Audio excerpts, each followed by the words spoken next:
My name is Paige, and I'm 28 years old. I'm standing outside my childhood home in suburban Massachusetts, staring at a door that won't open because my own parents changed the locks. 3 days ago, my younger sister's engagement party turned into a disaster, and somehow everyone believes I'm responsible. The thing is, I wasn't even there. I was working overtime at my office, with security footage and witnesses to prove it. But none of that matters to my family. My phone buzzes in my pocket, and I pull it out with shaking hands. It's a text from my mother that makes my blood run cold. Before we dive into how my entire world fell apart, drop a comment and let me know where you're watching from. If you've ever been blamed for something you didn't do, hit that like button because you'll understand exactly what I'm going through. And subscribe, because this story has more twists than you can imagine. Trust me, you'll want to hear how this ends. Growing up, I always knew I was different from my sister Bethany. She's 25 now, but even as kids, the contrast between us was painfully obvious. Bethany was everything my parents wanted in a daughter. She was the cheerleader with the bright smile, the homecoming queen who dated the football captain, the girl who could walk into a room and immediately become its center.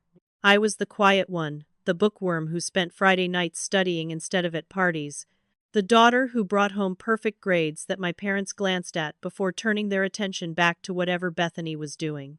My father, Carlton, who's 56 and owns a successful chain of car dealerships across New England, always had time to attend Bethany's cheer competitions but somehow missed my academic award ceremonies. My mother, Darlene, 53 and deeply embedded in local high society, measured success by social standing and appearance, which meant Bethany's popularity mattered far more than my scholarship offers.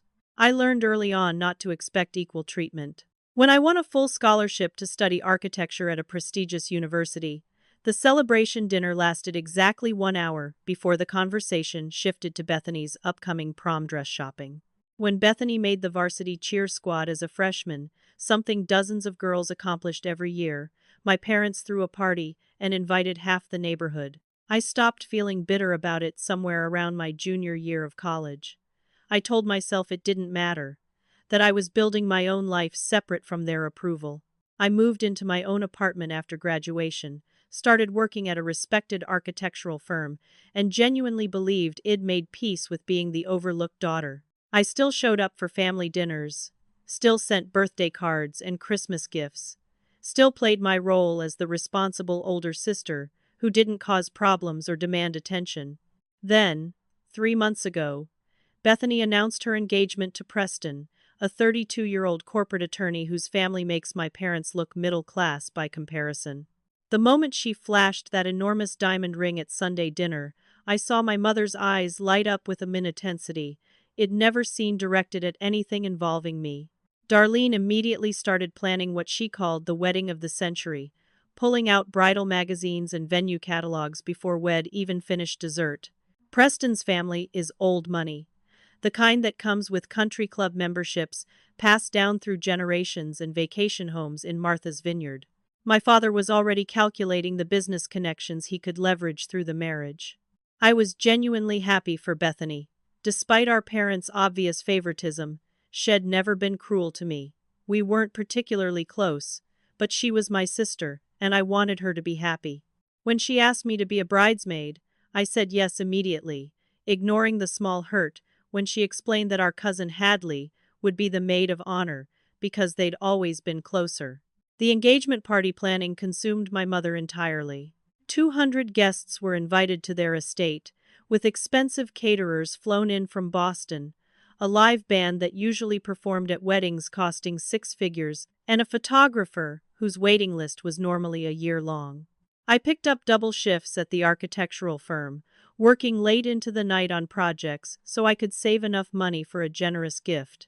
Money was tight since I'd just made a down payment on my own small condo, but I wanted to contribute something meaningful. A week before the party, Bethany asked me to come to a dress fitting for the bridesmaids. I took a long lunch break and met her at an upscale boutique in downtown Boston. The moment I walked in, I sensed something was off. Bethany barely looked at me, her responses clipped and cold when I tried to make conversation.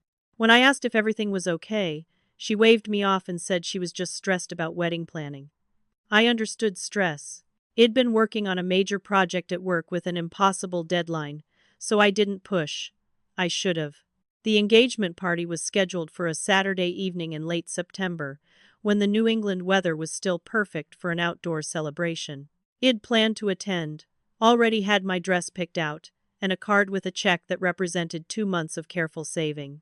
But Friday afternoon, my boss Raymond, a demanding 47-year-old who'd built our firm's reputation on never missing deadlines, called me into his office with bad news.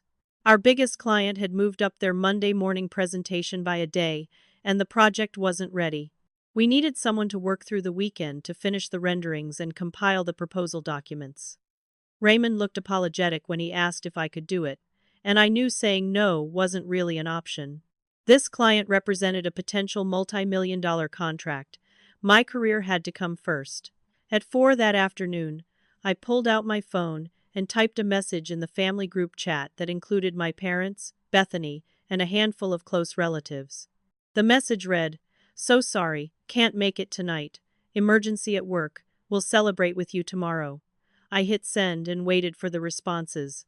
My father replied with a thumbs up emoji. Bethany saw the message but didn't respond. My mother's reply came 5 minutes later. Just one word in cold, clipped letters. Fine. I tried calling Bethany directly to apologize more personally, but she didn't answer. I left a voicemail explaining the work situation and promising to take her and Preston out for a celebratory dinner the following week, my treat. Then I settled into what I knew would be a long night at the office. The building was nearly empty on Saturday evening. Just me, the security guard making his rounds, and a janitor named Luther who was working the weekend shift. Raymond stopped by around 6 to check my progress and bring coffee, staying for an hour to help review the preliminary designs. By 8 I was deep into the technical specifications, my phone on silent so I could concentrate. The work was intricate, requiring absolute focus, and I was grateful for the distraction from the guilt gnawing at me about missing Bethany's party. Around 9, I took a break to grab food from the vending machine and chat briefly with Luther, who was cleaning the hallway outside my office. He asked what I was doing there so late, and I explained about the presentation. He wished me luck and moved on to the next floor. I worked until nearly 11, finally saving the last file and sending everything to Raymond for his review. My eyes burned from staring at the computer screen, and my neck ached from hours hunched over my desk. What I didn't know, what I couldn't have known while I was buried in architectural renderings and client specifications, was that my sister's perfect engagement party was falling apart in spectacular fashion. The disaster started around 8 in the evening, just as the first course was being served. The catering staff discovered that all the food had been contaminated with excessive salt, rendering every carefully prepared dish completely inedible. Guests were politely trying to choke down appetizers that tasted like they'd been soaked in seawater. 30 minutes later, someone triggered the fire alarm system, sending 200 people in evening wear, evacuating into the garden while fire trucks screamed up the driveway. The fire department found no fire, no smoke, just a manually triggered alarm. By 9, after everyone had filed back inside, the DJ's equipment mysteriously stopped working, all his audio files corrupted beyond recovery. The expensive band my parents had hired tried to fill in, but their instruments had been subtly sabotaged, strings loosened, and electronics tampered with. Then came the final humiliation around 9:30. The large projection screen my mother had set up to display a slideshow of Bethany and Preston's relationship instead began showing a different collection of photos. These were pictures of Bethany from her awkward middle school years, unflattering angles and embarrassing moments that someone had clearly dug out of old family albums. Bethany's face went pale as 200 guests stared at images of her with braces and acne, caught mid-sneeze or making ridiculous faces. The last straw came at 10 when Preston's mother Beatrice, a severe 60-year-old woman who made it clear she found our family barely acceptable, discovered her expensive designer coat had been slashed to ribbons in the coat room. The party ended early, guests leaving in confused clusters while my parents tried desperately to salvage what remained of the evening. Multiple people reported seeing someone who looked like me near the catering area earlier in the evening. The figure wore my distinctive green coat, the vintage one with unique brass buttons that I'd found at an estate sale years ago. Someone had left an anonymous note tucked into the guest book, written in handwriting that looked remarkably similar to mine. The note read, "Bethany doesn't deserve this happiness." My mother tried calling me immediately, but my phone was on silent, buried in my purse while I focused on work. When she couldn't reach me, she sent my father to check my apartment. My car wasn't in its usual spot because I'd driven to the office. To my parents, this looked like confirmation. I'd lied about working, disappeared the night of the party, and clearly orchestrated the entire disaster out of jealousy. By the time I saved my last file at 11 and headed home, exhausted and completely unaware, my family had already decided I was guilty. Sunday morning, I woke up with a pounding headache from too little sleep and too much screen time. I'd gotten home after midnight, collapsed into bed, and slept through my alarm. By the time I dragged myself into the shower, it was almost 10. I'd picked up a beautiful flower arrangement on Friday, expensive white roses and orchids that I'd kept fresh in my refrigerator, planning to bring them to the party. Now they would serve as an apology for missing the celebration. I also had the card with the generous check and a bottle of champagne I'd been saving for a special occasion. I figured I'd stop by my parents' house, apologize profusely to Bethany, and maybe stay for lunch if they'd have me. I felt guilty about prioritizing work over family, even though I knew it had been necessary. The drive to my childhood home took 20 minutes through tree-lined streets where I'd learned to ride a bike and walk to school. When I pulled into the driveway, I noticed both my parents' cars were there, along with Bethany's sedan. Good, the whole family was home. I gathered the flowers, champagne, and card, balancing them carefully as I walked up the front path. The yard still showed signs of yesterday's party, with a few stray napkins caught in the hedges and tire marks on the grass from the catering trucks. I rang the doorbell and waited, practicing my apology in my head. No one answered. I rang again, then knocked loudly. I could hear movement inside, saw shadows passing by the front windows, but no one came to the door. Confused, I tried the handle and found it locked. That was strange. My parents never locked the front door during the day, especially when they were home. I walked around to the side entrance, the one that led into the kitchen where my mother usually spent Sunday mornings. Also locked. Growing increasingly worried that something was wrong, I pulled out my phone and called my mother. She answered on the first ring, her voice sharp and cold. "What do you want, Paige?" The hostility in her tone shocked me. "Mom? I'm outside. Are you okay? Why is the door locked?" There was a long pause, and then she said something that made my stomach drop. "You have some nerve showing up here." Before I could ask what she meant, she hung up. I stood in the driveway, staring at my phone in complete confusion. I tried calling Bethany next, but the call went straight to a message saying the number had blocked me. My father's phone rang 3 times before he answered, and his voice carried none of its usual gruff warmth. "Paige, what could you possibly have to say?"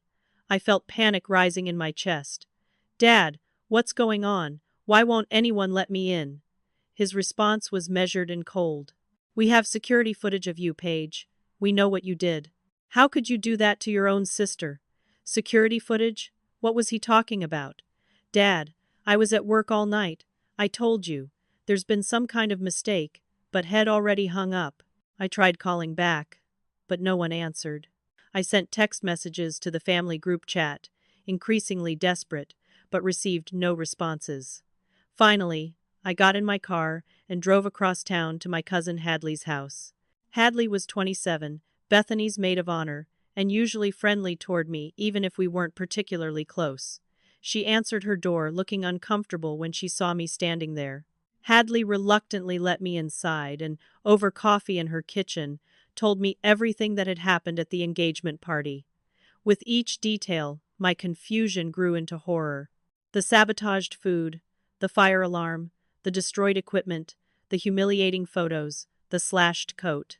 And worst of all, the reports of someone who looked exactly like me, wearing my green coat, seen near the catering area and throughout the house at times when various disasters occurred. "Hadley, I was at work, I insisted, my voice rising with desperation. I have proof. Security footage, my boss was there, the janitor saw me. I can show you the time-stamped files I was working on. But Hadley looked skeptical, her expression sympathetic but doubtful. Paige, the security footage from your parents' house shows someone in your exact coat. Same build, same hair color, same height. Everyone at the party thought it was you until Bethany said you weren't supposed to be there. My mind raced. Someone impersonated me. Someone set me up. Hadley shifted uncomfortably in her chair. But who would do that? And why? Everyone thinks you were jealous that Bethany was getting all the attention. The accusation stung because I knew how it looked. The overlooked older sister, bitter about playing second fiddle her entire life, finally snapping and sabotaging her younger sister's special moment. I drove home in a daze and immediately checked my closet. My green coat, the distinctive vintage one with the brass buttons that I'd treasured for years, was gone. I tore through my apartment, searching every closet and storage space, but it had vanished. Then I realized my spare key to my parents' house, which I usually kept in the coat pocket, was also missing. I checked the drawer where I kept old notebooks and found that one containing pages of my handwriting samples, practice notes from college, was gone too. Someone had been in my apartment. Someone had stolen personal items and used them to frame me. My roommate Fern, a 26-year-old graphic designer who worked from home most days, was out running errands. When she returned, I asked her if anyone had come by the apartment recently. She thought for a moment, then nodded. Oh yeah, Tuesday afternoon, a woman came by saying she was picking something up for you. She said you'd told her where you kept the spare key. My spare key was hidden under a flower pot on our small balcony, a fact only close friends and family knew. What did she look like? I demanded.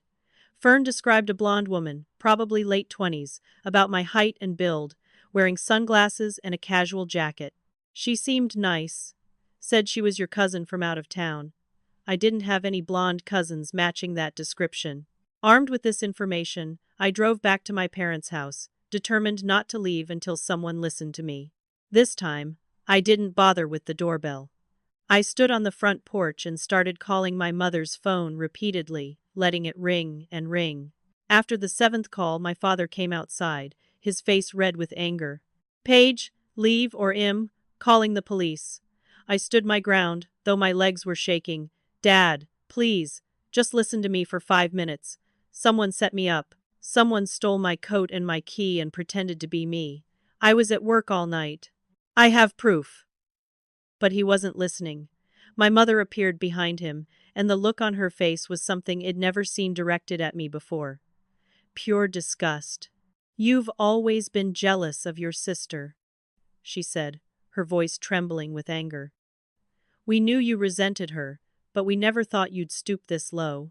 To destroy her special night, to humiliate her in front of 200 people, to traumatize Preston's family. I felt tears streaming down my face. I would never hurt Bethany. She's my sister. I love her. My father's voice was final. You're not part of this family anymore. Don't come to the wedding. Don't call us. Don't show up here again. He turned and walked back into the house, my mother following. The door closed, and I heard the lock click with terrible finality. The next few weeks were the worst of my life. News of what I'd supposedly done spread through our extended family with the speed and enthusiasm of wildfire. My Aunt Loretta, my father's sister, who had always been kind to me, sent me a brief text message saying she was disappointed in me and needed space. When I tried calling to explain, she didn't answer.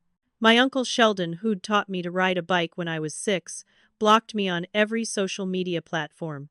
Cousins who I'd grown up with, who I'd spent holidays and summer vacations with, all went silent. The most painful loss was my grandmother Pearl, my father's mother, who at 78 was the one family member who'd always made me feel truly valued.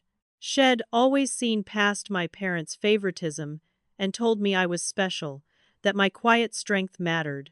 But my parents had forbidden her from contacting me, and at her age and health condition, she couldn't defy them without risking being cut off from seeing Bethany or any other family members. I learned later that Shed cried for days over the situation but felt powerless to help me. The damage extended beyond my family. Somehow, word got around to people I'd gone to high school with, old acquaintances who still lived in the area. I started getting strange looks at the grocery store from people who'd known me years ago. Someone I'd been friendly with in high school sent me a Facebook message asking if the rumors were true, if I'd really sabotaged my own sister's engagement party. When I tried to explain that I'd been framed, she responded with obvious skepticism and stopped replying. My mother made a post on social media, carefully worded but devastating in its implications. When family betrays you, you learn who truly matters. Grateful for the real loved ones standing by us in this difficult time. The comments flooded in from friends and relatives, all expressing support for my parents and condemnation for whoever had hurt poor Bethany. My name wasn't mentioned, but everyone knew. Some people were less subtle. An old friend named Bridget, who had been close with in college, sent me a direct text. "Is it true? I can't believe you'd do something like that. I thought I knew you." I tried explaining, but even Bridget, someone who'd known me for years, seemed doubtful. Our friendship withered after that conversation. Even my workplace became uncomfortable. My colleagues at the architectural firm started hearing rumors, likely from clients or business associates who knew my family socially. The whispers in the break room would stop when I walked in. Raymond called me into his office one Monday morning, his expression concerned. "Paige, I'm hearing some troubling stories. Is everything all right with your family?" I wanted to explain everything, but I was so exhausted from trying to defend myself that I just nodded and said it was a personal matter. He looked unsatisfied but didn't press further. My work performance started slipping. I couldn't concentrate on designs when my mind was constantly circling back to the nightmare my life had become. I lost 15 pounds in 3 weeks because food tasted like sawdust, and my stomach was constantly churning with anxiety. Sleep became impossible. I'd lie awake until 3 or 4 in the morning, my mind replaying every interaction with my family, trying to understand how they could believe such terrible things about me so easily. The dark circles under my eyes became permanent fixtures. I looked like I was slowly disappearing, becoming a ghost of myself. The isolation was suffocating. Most of my social circle had been tied to my family, people I'd known through them or grown up with in our community. Without that network, I found myself spending evenings alone in my apartment, staring at walls and wondering if I should just move away and start over somewhere else, where no one knew my name or my alleged crimes. My one lifeline was Lainey, my best friend from college, who'd moved to California for work. She was 29, working in tech in San Francisco, and when I finally broke down and called her sobbing one night, she listened to the entire story without interruption. "This is insane," she said when I finished. "Paige, you're the most honest person I know. You didn't do this." Hearing someone believe me without hesitation made me cry harder. "But what's the point?" I asked her. "Even if I could prove my innocence, they've already decided I'm guilty. My own mother won't even look at me." Lainey was firm. "Then we prove them wrong. We figure out who really did this and why." But that seemed impossible. How could I investigate something when I was cut off from everyone involved? Then something unexpected happened. A coworker named Brooke, a 34-year-old architect who I'd worked with for 2 years but never been particularly close to, approached me in the office parking lot one evening. She'd noticed my distress, the weight loss, the exhaustion written all over my face. "Paige, I don't know what's going on, but you look like you're carrying the weight of the world. If you ever want to talk, I'm here." The kindness in her offer broke something loose in me. I ended up telling her everything, right there in the parking lot, my words tumbling out in a desperate rush. When I finished, I expected the same skepticism I'd gotten from everyone else.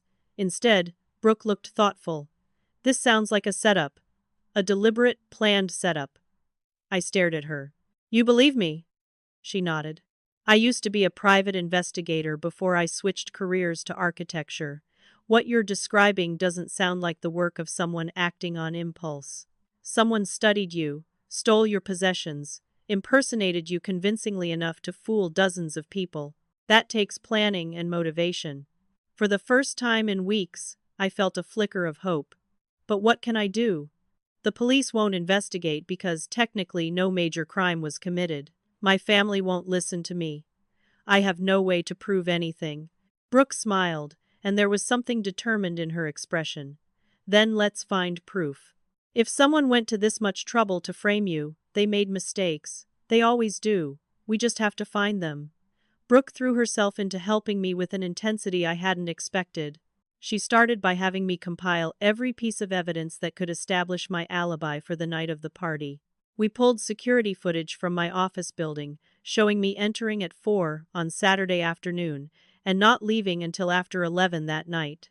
The building's security system time-stamped everything, and the footage clearly showed me at my desk, visible through the glass walls of my office, for hours on end. We collected the work files ID created that night, each one automatically stamped with creation and modification times. Raymond provided a written statement, confirming he'd been there that evening and had seen me working. Even Luther, the janitor, agreed to give a statement about our conversation around 9. The evidence was overwhelming and irrefutable. I had been exactly where I said I was. But Brooke pointed out the problem. Your family isn't denying you were at work. They think you snuck out, did the sabotage, and came back. Or they think you had an accomplice. We needed more than an alibi. We needed to identify who had actually committed the crime. Brooke managed to get the guest list from the engagement party through a friend who worked at the event planning company my mother had hired. We started going through names, looking for anyone who might have a grudge against Bethany or Preston. That's when Brooke suggested we request the security footage from my parents' estate. They had cameras covering the driveway and main entrances, installed after a burglary in the neighborhood 2 years ago. My parents refused to share the footage with me, but Brooke's investigator friend Malik, a 38-year-old former police detective who now ran a private investigation firm, had ways of obtaining things. What we saw on that footage was both vindicating and disturbing. There was indeed someone in my green coat moving through the party, but whenever the camera caught them, their face was obscured by a winter hat pulled low and a scarf wrapped high. The body language was wrong too. Brooke, trained in observation, pointed out the differences. Look at how they walk. Short, quick steps. You have a longer stride. And watch how they hold their shoulders, hunched forward. You have better posture than that. Whoever had impersonated me had done a good job at a distance, but the footage revealed small inconsistencies that should have made people question the identification. We started looking into Preston's background, figuring that if someone wanted to sabotage an engagement party, they likely had an issue with the groom rather than the bride. Malik dug through public records and social media, and that's when we found the first real lead. Preston had been briefly engaged 3 years ago to a woman named Sloane. She was 27 now, and their relationship had ended badly. Very badly. Malik found old news articles about a wedding that had been canceled at the last minute, with guests already seated and the bride left standing alone when the groom never showed up. Preston had abandoned Sloane at the altar without warning, disappearing the morning of their wedding and later sending divorce papers for their brief marriage through his attorney. The public humiliation had been devastating. We found Sloane's social media accounts, but they'd all been deactivated recently, which seemed suspicious. Old cached posts showed Shed struggled with the aftermath of Preston's betrayal, had been in therapy, had moved away from Boston to try to rebuild her life. Malik managed to track down Sloane's last known address, a small apartment 2 towns over from where my parents lived. He did surveillance and confirmed she still lived there, working remotely for a tech company under her maiden name. But what he discovered next made everything click into place. Malik photographed Sloane leaving her apartment one morning, and when he developed the pictures, I felt my heart stop. She was blonde, about my height and build, similar enough that with the right clothes and a hat obscuring her face, she could pass for me from a distance. More disturbing, when Malik managed to get a look inside her apartment through an uncovered window, he saw a wall covered with photos of Preston and Bethany. Newspaper clippings about their engagement announcement, printed photos from social media, candid shots that suggested Shed been following them. This wasn't just a bitter ex-girlfriend. This was obsession. But why frame me specifically? That piece didn't make sense until Malik dug deeper into Sloane's recent activities. Her best friend was a woman named Renee who worked at the very catering company that had serviced the engagement party. Connection established. Brooke and Malik decided we had enough circumstantial evidence to confront Renee first, as she seemed like the weaker link. They arranged to meet her at a coffee shop, with me waiting in Brooke's car outside and Malik wearing a hidden camera.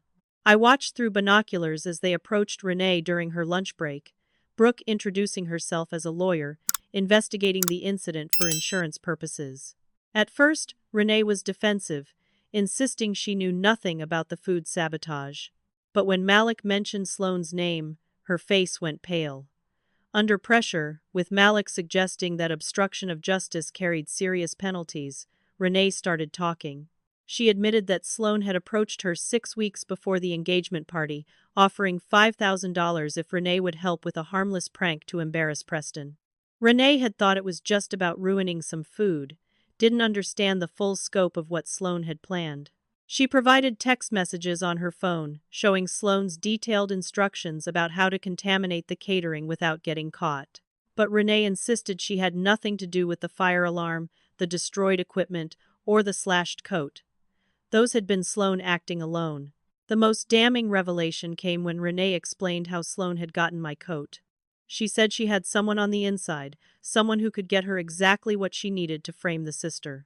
Renee didn't know the details, but she remembered Sloane mentioning something about a spare key and how easy it had been to access the apartment. Sloane had stalked me, learned my routines, stolen items from my home over the course of several weeks. The planning had been meticulous and deeply disturbing.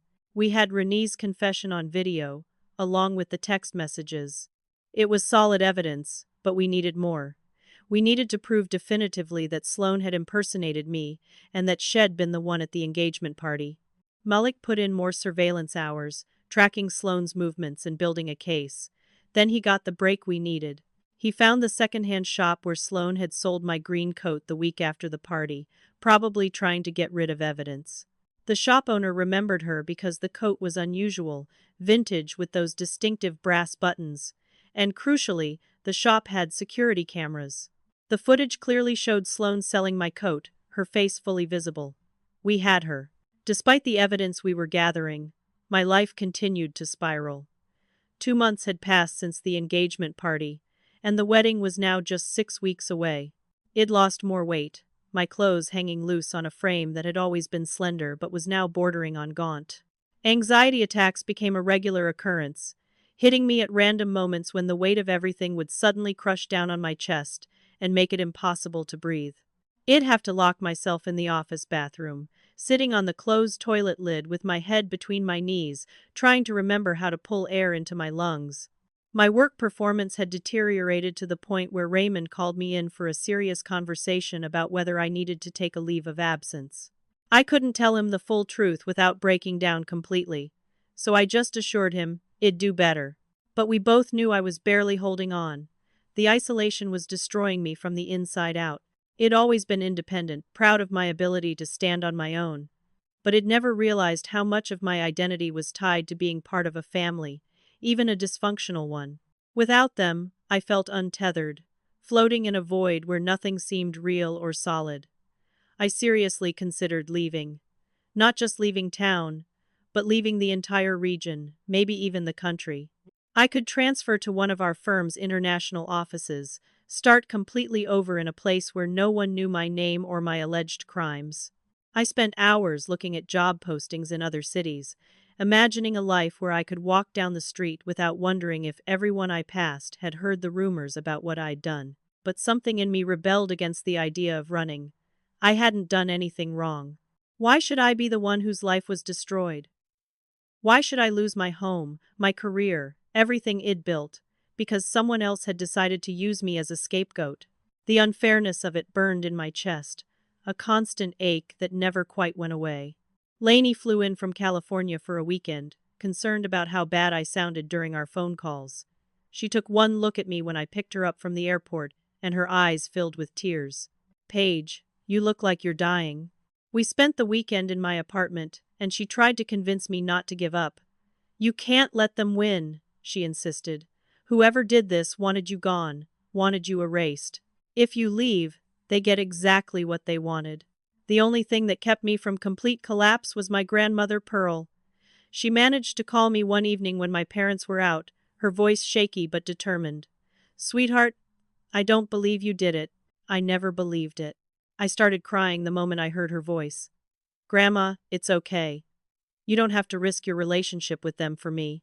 But she was firm, in that way that only women who've lived through 8 decades can be. "I raised your father better than this. I'm ashamed of how he's treating you. I may be old, but am not blind. I know you, Paige.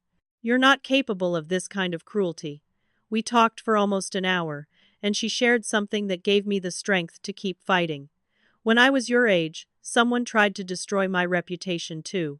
Different circumstances, but the same feeling of the whole world turning against you. I almost gave up, almost let them win. But I fought back, proved my innocence. And those people who doubted me had to live with their shame for the rest of their lives. Don't give up, sweetheart. The truth always comes out eventually." After we hung up, I felt something shift inside me, a hardening of resolve. I wasn't going to run. I was going to fight. That determination crystallized when Brooke came to me with the breakthrough we'd been waiting for. Malik had finally tracked down enough evidence to build an ironclad case against Sloan. Head found a storage unit she rented under a fake name, and through a combination of legal maneuvering and some techniques he wasn't entirely forthcoming about, Head managed to get a look inside. What he found was a shrine to obsession and revenge. There were detailed planning documents outlining every step of how to sabotage the engagement party. Printed photos of me from social media showing different angles and outfits, copies of pages from my stolen notebook where Sloan had practiced mimicking my handwriting, and even a timeline of my daily routine that showed Shed been watching me for months. There were costume pieces that matched what Shed worn to impersonate me, including a wig in a shade close to my natural hair color. Most damning of all, there was a journal where Sloan had written out her entire motivation and plan, a detailed confession in her own hand about how Shed decided to destroy Preston's new engagement, while simultaneously framing his fiancée's jealous older sister. Reading excerpts from that journal made my blood run cold. Sloan had specifically chosen me after doing research into Bethany's family. Shed discovered through social media and public records that I was the older, less favored sister. Shed found posts from my mother complaining at a local salon about me being difficult about wedding planning, about how I'd always been jealous of Bethany's success. The salon happened to be where Sloane's aunt worked, and the aunt had mentioned these complaints to Sloan. It had given Sloan the perfect scapegoat. Shed realized that if she framed me, everyone would believe it because it fit a narrative my family had already constructed about me being resentful and jealous. The premeditation was staggering. Shed spent months planning every detail, stalking me to steal my possessions, learning my mannerisms well enough to impersonate me convincingly. This wasn't a spontaneous act of revenge. This was calculated destruction of 2 lives at once, Preston's happiness and my reputation. Brooke and Malik agreed we now had enough evidence to go to the police and force them to take the case seriously.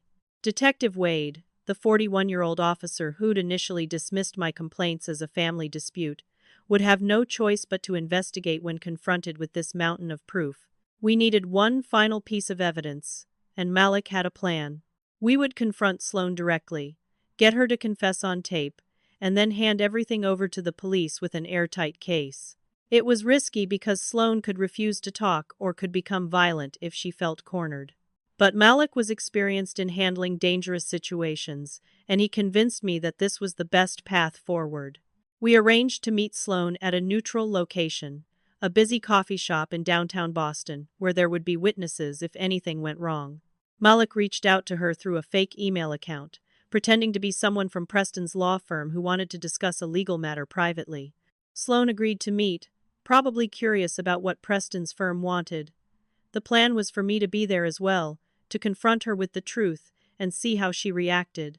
I would be wearing a wire, with police waiting in unmarked cars outside, ready to move in once we had her confession.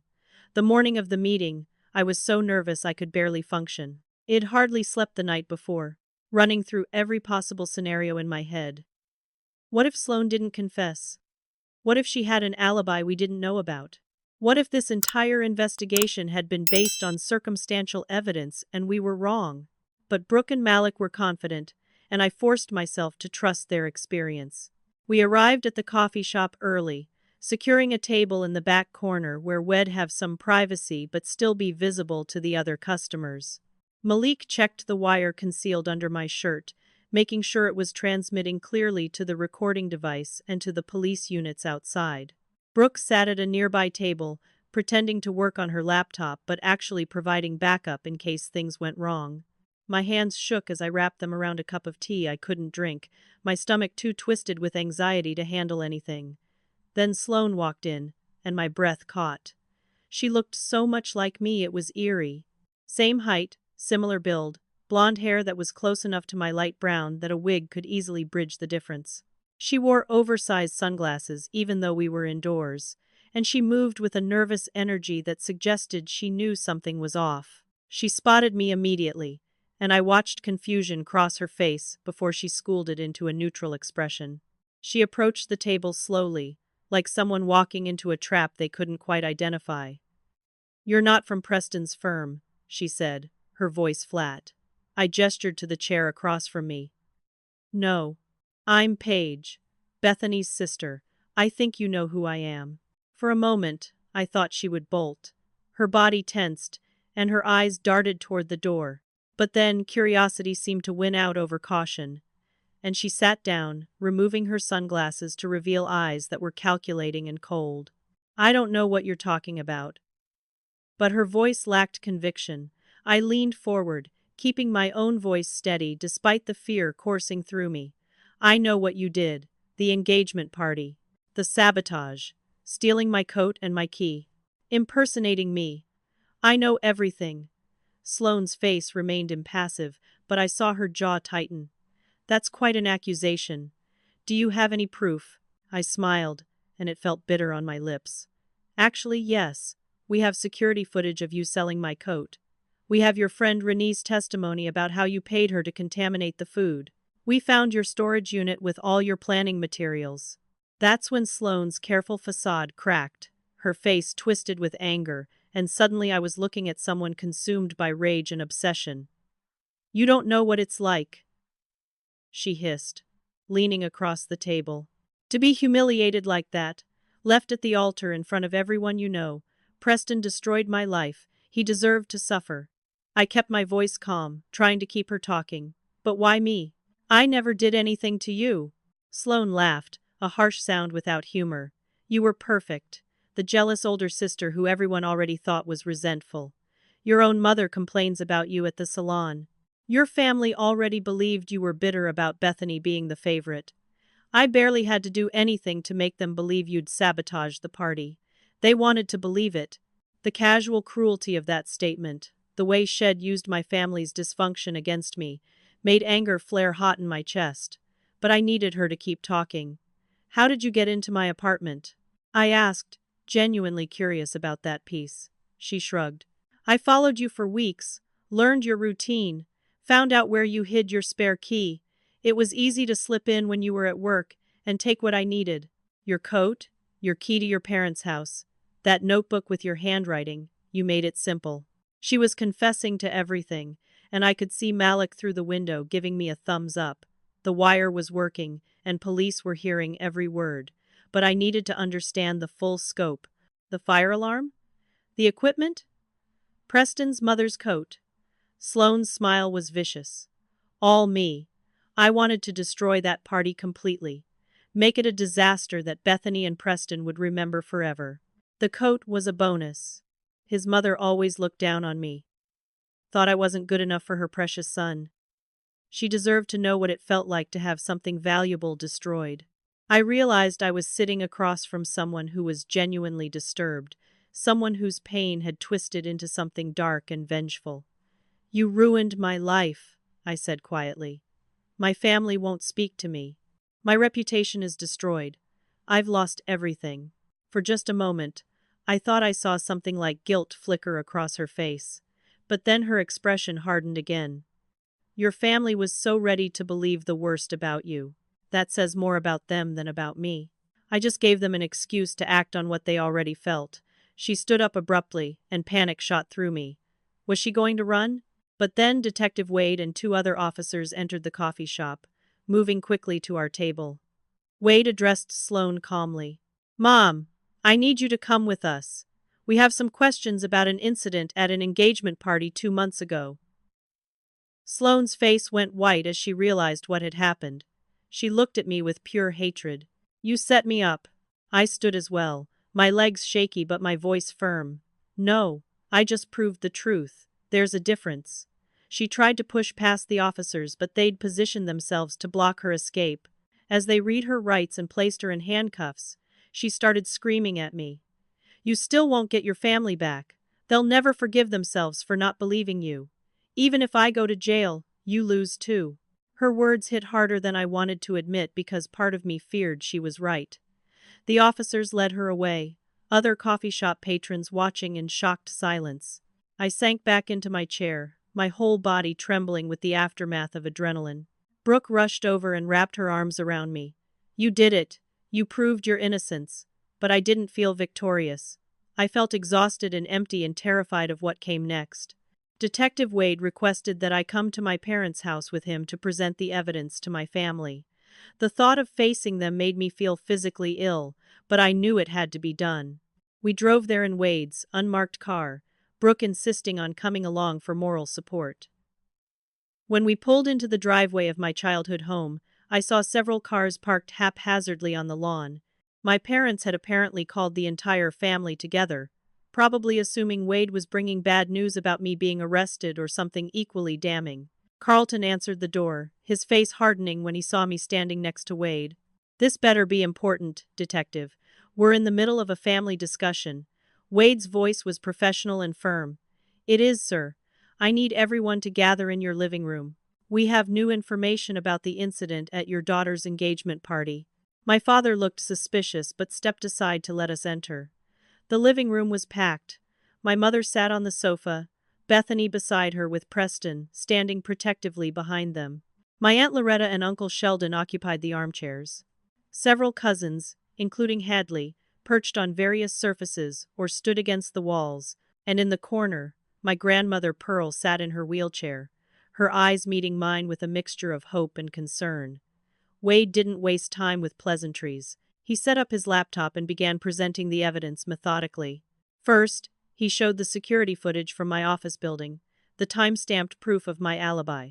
Then he played the recording from the coffee shop, Sloane's voice clear and damning as she confessed to every detail of her plan. The room was silent, except for the sound of the recording. I watched my family's faces as they processed what they were hearing. Bethany's hands flew to her mouth, tears streaming down her cheeks. Preston had gone pale, his jaw clenched so tight I could see the muscles jumping. My father's expression shifted from skepticism to shock, to something that might have been shame. My mother looked like she couldn't quite process what she was hearing, shaking her head in small, repetitive movements. Wade then showed the footage from the second-hand shop, Sloane clearly visible, selling my green coat.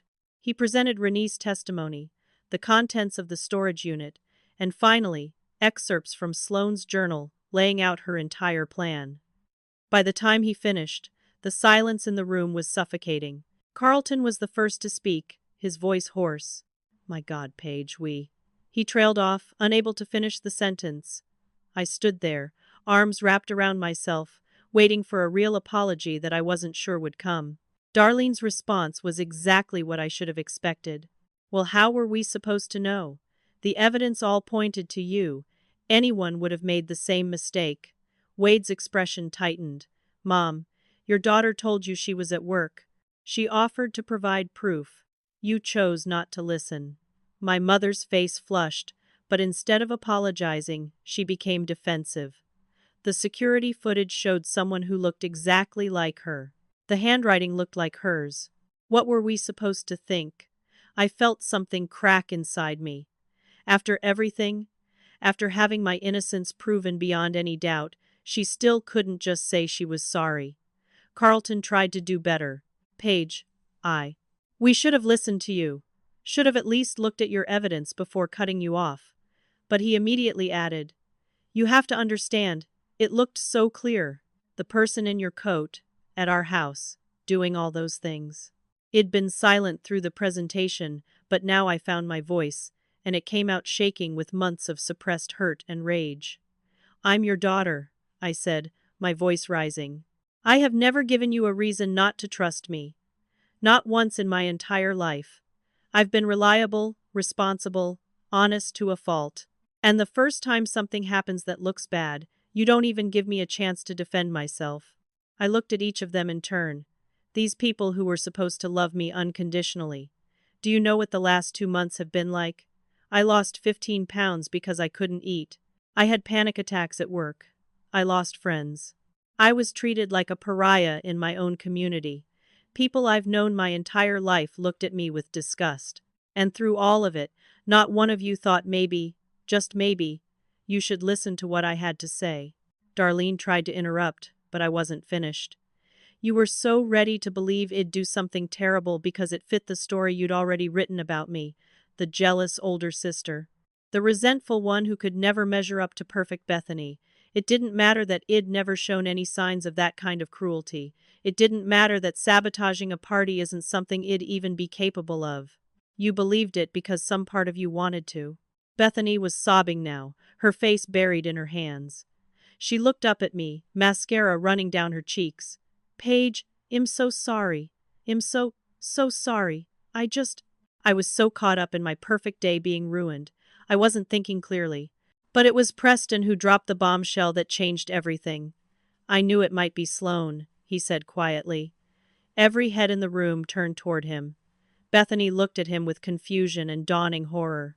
What? Preston's face was the color of ash. When all the sabotage happened, especially when my mother's coat was slashed, I thought about Sloane.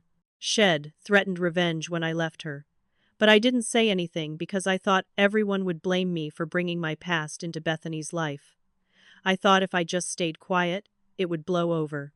The room erupted. Bethany stood up, facing her fiancé with an expression of betrayal. You knew someone else might have done this, and you let everyone blame my sister? You let my family tear itself apart. Preston tried to reach for her, but she stepped back. I didn't know for sure. I just had a suspicion. But the damage was done. The family that had united so firmly against me now had new cracks forming. My mother stood, smoothing her skirt in that way she did when she wanted to regain control of a situation. Well, now that this is all cleared up, we can put it behind us. Paige, of course you'll come to the wedding. We'll need to adjust the bridal party arrangements. I stared at her in disbelief. She actually thought everything would just go back to normal, that we'd all pretend the last 2 months hadn't happened. I laughed, and it sounded hollow even to my own ears. You think I'm just going to forget what you did? Pretend like it's fine that you abandoned me without a second thought. Carlton stood as well, trying to mediate. Paige, be reasonable. We made a mistake, yes, but it was an honest mistake given the circumstances. You can't hold this against us forever. That word, reasonable, ignited something in me. It'd been reasonable my entire life. Reasonable when they forgot my achievements. Reasonable when they favored Bethany. Reasonable when they asked me to step aside so their golden child could shine brighter. A mistake is forgetting to call on my birthday, I said, my voice sharp. What you did was choose to believe a stranger's lie over your own daughter. You didn't just doubt me. You destroyed my reputation, turned the entire family against me, and then refused to even hear my side of the story. I turned to face them all, these people who'd been my family for 28 years. I need time, months of time, maybe years. I need real apologies, not these half-hearted excuses where you justify what you did in the same breath as saying sorry. I need you to understand what you took from me, and I need to see actual change before I even consider letting you back into my life. Darlene's face went red. You're being dramatic. We said we were sorry. What more do you want? And there it was. The confirmation that they still didn't understand, didn't see what they'd done wrong. Wade quietly suggested family therapy, professional mediation to rebuild trust. My mother dismissed it immediately. Therapy? That's for people with real problems. This is just a family misunderstanding. I looked at my grandmother, Pearl, who'd been watching everything with tears streaming down her weathered face. She gave me a small nod, a gesture of support and understanding. That nod gave me the strength to do what I needed to do. "I'm leaving now," I said. "Don't call me unless you're ready to do actual work on this relationship." And Bethany. I looked at my sister, who was still crying silently. "I do love you. I always have. But love isn't enough when there's no trust or respect." I walked toward the door, Brooke following close behind. As I passed my grandmother's wheelchair, she reached out and grabbed my hand, squeezing it with surprising strength. "I'm proud of you," she whispered. Outside, she caught up with me, pressing an envelope into my hands. "For what you've been through." Inside was a check for $10,000. Sloane's legal consequences came swift and severe. Faced with overwhelming evidence, she pleaded guilty to charges including stalking, identity theft, criminal mischief, and property destruction. The judge, a stern woman in her 60s who'd clearly been disturbed by the extent of Sloane's premeditation, sentenced her to 18 months in jail, followed by 3 years of probation. Mandatory restraining orders were issued protecting Preston, Bethany, and me from any future contact. During her sentencing hearing, Sloane showed no remorse, instead delivering a rambling speech about how Preston had destroyed her life first and she'd only been seeking justice. The judge's response was cutting. "What you sought was revenge, and in pursuing it, you destroyed an innocent woman's relationship with her family. That you feel justified in that makes me question whether 18 months is enough." I attended the sentencing with Brooke and Malik beside me. When it was over, I also filed a civil lawsuit against Sloane for damages. My attorney argued that her actions had caused severe emotional distress, damaged my reputation, and resulted in substantial financial losses from therapy costs and diminished work capacity. 6 months later, I won a settlement that would cover years of therapy and help me rebuild the life she'd tried to destroy. The therapy became my lifeline. I started seeing a psychologist named Clara Westbrook, a 46-year-old woman who specialized in family trauma and scapegoat dynamics. In our sessions, I began to understand that the engagement party incident hadn't created the problems in my family. It had simply exposed dysfunction that had existed for decades. Clara helped me see patterns I'd normalized growing up, the way I'd always been expected to be understanding when my achievements were overlooked, the way I'd learned to make myself smaller so Bethany could shine brighter, the way my parents had cast me in the role of the difficult child, simply because I wasn't as socially successful as my sister.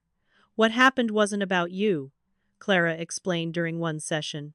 "Their willingness to believe the worst reflected their pre-existing narrative about you, not your actual character. The fact that they needed so little evidence to condemn you tells you everything about how they already saw you." That realization was both painful and liberating. I'd spent my whole life trying to earn their approval, and I was finally beginning to understand that nothing I did would ever be enough. The problem wasn't me. It had never been me. 3 months after the confrontation at my parents' house, I was thriving in ways I hadn't expected. Raymond, who'd watched me struggle and then watched me fight back, promoted me to senior architect in recognition of my perseverance and skill. I was given lead responsibility on a major hospital design project, the kind of high-profile work that could make a career. I threw myself into it, and without the constant weight of family dysfunction pressing down on me, I found my creativity flourishing. The designs I produced were some of my best work. I also started rebuilding my social life, but this time more carefully, surrounding myself with people who'd proven they believed in me. Brooke became one of my closest friends, someone who'd seen me at my absolute lowest and had chosen to help anyway. We started a tradition of Sunday brunch at different restaurants around Boston, spending hours talking about everything from architecture to family to dreams for the future. I joined a recreational volleyball league at the gym, making connections with people who knew nothing about my past and judged me only on who I was now. I even started dating casually, nothing serious, just reminding myself that I was worth someone's time and attention. Contact with my family was selective and carefully managed. My grandmother Pearl and I established a Sunday brunch tradition of our own, just the two of us at her favorite restaurant. She'd defied my parents' initial attempts to keep us apart, telling Carlton firmly that she was an adult who could see whomever she chose. During our brunches, Shed tell me stories about her own life, times when Shed had to stand up for herself against people who underestimated her. "You come from strong women," she told me once. "Your great-grandmother left an abusive marriage in 1942, when divorce was scandalous. She rebuilt her life from nothing. You have that same strength." Uncle Sheldon, after weeks of agonizing guilt, reached out with a long, heartfelt letter, apologizing for not standing by me. We met for coffee, and he explained that had been caught up in family politics, afraid of being cut off himself if he defended me. "That's not an excuse," he said. "I should have been braver. I should have been the adult and questioned what was happening." I appreciated his honesty, and we slowly rebuilt our relationship. Cousin Hadley did something similar, admitting she'd been so caught up in her role as maid of honor that she hadn't wanted to rock the boat. These small reconciliations helped, proving that not everyone in my family was incapable of growth. My father tried the hardest to rebuild our relationship, suggesting awkward lunches where Head asked stilted questions about my work and clearly struggled to understand where Head gone wrong as a parent. During one particularly difficult conversation, he admitted, "I failed you. I let your mother's favoritism toward Bethany influence how I treated you. I told myself you were strong, that you didn't need the same attention, but that was just an excuse for taking the easy path." It wasn't a perfect apology, but it was genuine in a way my mother's attempts never were. Darlene remained defensive, occasionally sending texts that were more about managing her own guilt than actually apologizing. "I hope you know I always loved you, even if I didn't show it well." One message read, "But love without respect, without trust, without the willingness to listen, isn't enough." I responded politely but kept firm boundaries. She wanted reconciliation on her terms, without having to do the hard work of actually changing or acknowledging the depth of harm she'd caused.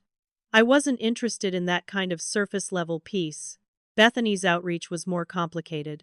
She sent frequent text messages, "I miss you and can we talk?" But when I suggested therapy sessions together, she always had excuses. She wanted forgiveness without examination, wanted to skip past the painful conversations to where we could be sisters again. I wasn't ready for that. The wedding loomed closer, and 2 weeks before the ceremony, Bethany called me. Not a text, an actual phone call, which was unusual enough that I answered. Her voice was different, less polished, more raw. "Paige, I've been going to therapy.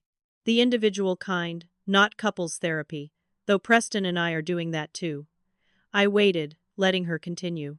"I'm starting to realize how messed up our family is. How messed up I've been about everything. The way Mom and Dad treated you. The way I just accepted that as normal, and even benefited from it." She took a shaky breath. "I was cruel to you after the party.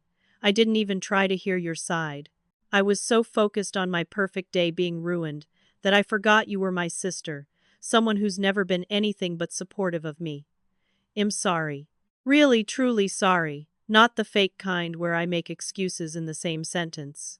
It was the apology I'd been waiting for, the one that acknowledged specific wrongs without justifying them. We talked for over an hour, and I felt something loosen in my chest. "Will you come to the wedding?" she asked finally, her voice small. "Not as a bridesmaid, I know I don't deserve that anymore. Just as a guest, it would mean everything to me." I thought about it for a long moment. Did I want to sit through a ceremony celebrating her happiness when mine had been so thoroughly destroyed? But Clara's words came back to me.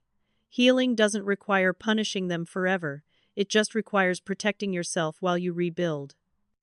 "I'll come to the ceremony," I said carefully. "Just the ceremony, not the reception. And I need you to understand, I'm doing this for closure, not because everything is okay between us." Bethany accepted those terms without argument. The wedding day arrived, a perfect autumn afternoon, with golden light filtering through ancient oak trees. I wore an elegant navy dress, simple but beautiful, and sat in the back row next to my grandmother Pearl, who'd insisted on sitting with me rather than in the family section. When Bethany walked down the aisle, she looked genuinely beautiful, and when her eyes found mine in the crowd, She mouthed thank you, and I saw real gratitude there. The ceremony was lovely in the way weddings usually are, full of promises and hope.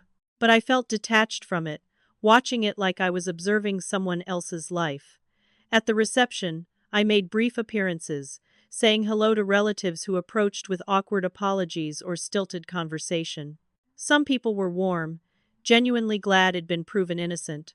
Others couldn't quite meet my eyes, ashamed of how quickly they'd believed the worst. My mother tried to pull me aside for a photo, talking about how it would look good for the family if we appeared united. I declined.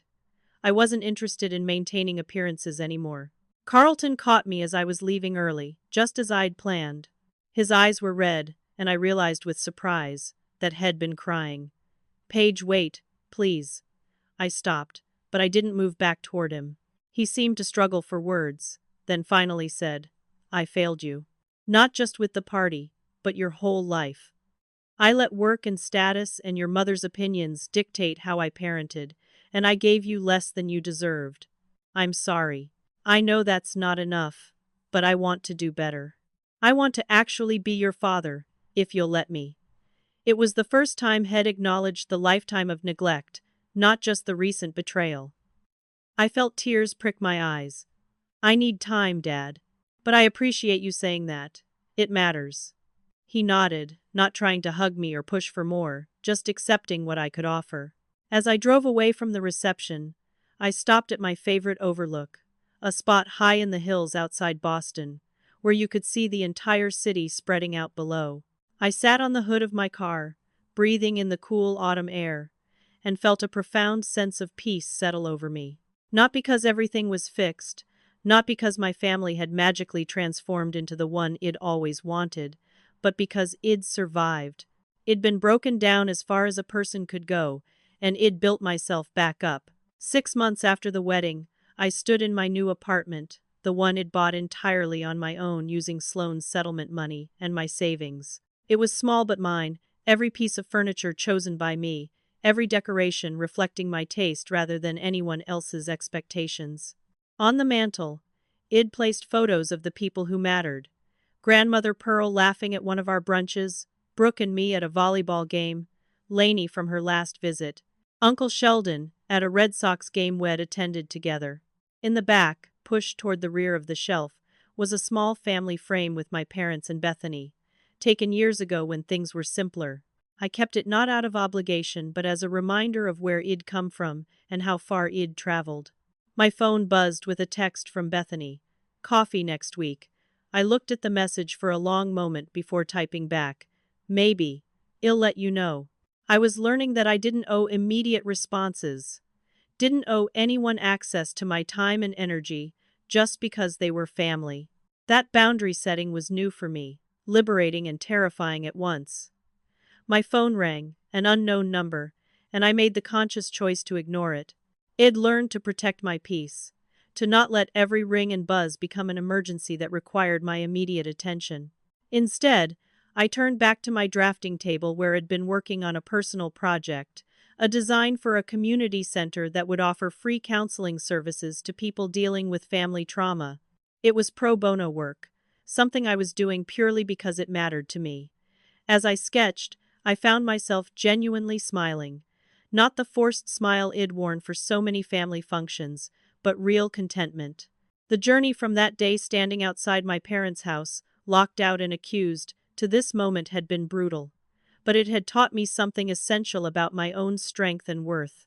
I'd learned that family is supposed to be the people who believe in you, especially when the evidence looks bad. I'd learned that blood doesn't excuse betrayal, that love requires trust and respect to mean anything real. I'd learned that some bridges aren't worth rebuilding, and that's not giving up, it's choosing yourself. In the end, the worst betrayal taught me the best lesson. Never abandon yourself for people who would abandon you without proof. Trust, once broken, has to be earned back through consistent action, not just words. And some relationships, no matter how much history they carry, aren't healthy enough to maintain. That's not failure. That's wisdom. I wasn't bitter about what my family had done to me anymore. Bitterness requires ongoing investment of emotional energy, and Id learned to redirect that energy toward building the life I actually wanted. Id made peace with the fact that my relationship with my parents might never be what Id once hoped for, that Bethany and I might never have the close sisterly bond Id imagined as a child. But Id also discovered that I didn't need those things to be complete. I had friends who'd chosen me, work that fulfilled me, and most importantly, I had myself. The person I'd become through surviving this nightmare was stronger, clearer about her values, unshakable in her sense of self-worth. They'd tried to destroy me, both Sloane with her calculated revenge and my family with their willingness to believe the worst. But Id refused to be destroyed. Id fought back, proved my truth, and emerged on the other side not as a victim but as someone who knew exactly what she deserved and refused to settle for less. So here's my question for anyone who's made it this far in my story. Have you ever been blamed for something you didn't do? Have you ever had the people who were supposed to love you unconditionally turn their backs on you? Drop a comment and share your experience because knowing you're not alone in these struggles makes them a little easier to bear. If this story resonated with you, hit that like button so I know this kind of honest sharing matters. Subscribe to the channel because everyone has a story worth telling, and sometimes hearing someone else's journey helps you navigate your own. And please share this video with anyone who might need to hear that surviving betrayal, even from family, is possible. To everyone watching, thank you for taking the time to hear my truth. I hope you find the strength to stand up for yourself, the wisdom to know when to walk away, and the courage to build a life that honors who you truly are. Remember, you're not defined by how others treat you, but by how you treat yourself. Choose yourself, always. Wishing you all peace, healing, and the kind of relationships built on genuine love and respect. Take care of yourselves out there.